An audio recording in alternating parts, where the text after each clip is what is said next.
Ya, nah kembali bersama kami pemirsa, dan ini kita sudah tidak ingin bicara tentang kampanye saat Pilpres lalu. Ini kan sudah lewat, tetapi ternyata setelah hasil diumumkan KPU pun responnya itu juga masih beragam ya.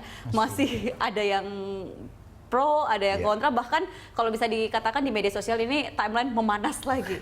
Nah, komentarnya dari masing-masing, Mas Yosi dulu. Kalau saya bilang sih memang ini masalah sikap tiap orang tuh berbeda. Maksudnya ada orang yang cepat bisa menyikapi kekalahan dengan logowo dengan cepat, ada juga yang masih mesti butuh waktu untuk recovery. Karena itu sebenarnya gini, mungkin juga karena ada isu yang dilempar oleh salah satu pihak bahwa ada terjadi kecurangan. Itu juga yang membuat orang jadi masih melihat ada harapan untuk mengutak-atik di sisi ini nih, supaya presiden yang sekarang misalnya dengan kata lain tidak sah. Padahal sebenarnya ya kalau saya melihat ya prosesnya sudah lewat. Sekarang lebih cenderung ke kita move on aja. Sementara di awal kan juga semua pada bilang gitu, kita percayakan saja pada KPU. Ternyata ujung-ujungnya ada yang tidak percaya pada KPU. Betul. Bahkan saya juga mendengar skenario bahwa di belakang KPU ada siapa. Cuman saya menutup kuping untuk hal-hal seperti itu. Karena buat saya, kalau memang sama seperti Ogi, kita orang-orang yang percaya bahwa there is people's power, but there's also God's power.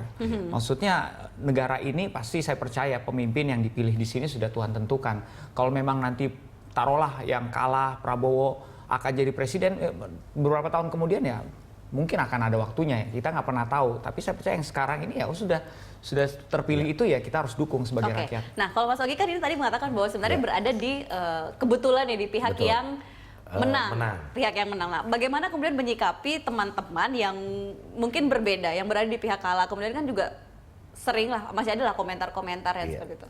Sebenarnya apakah ikut membuli juga atau bagaimana? Enggak. Kalau saya makanya saya itu tidak tergabung di relawan, tapi saya punya pilihan sendiri. Artinya saya pada saat itu saya akhirnya memilih. Jadi pada saat itu kan akhirnya saya memilih untuk memilih Jokowi JK, dan saya melihat bahwa sebenarnya inilah demokrasi. Artinya kita sangat belajar sekali di pemilu 2014 ini, gimana kita bisa menghargai orang, gimana kita bisa mendengarkan pendapat orang.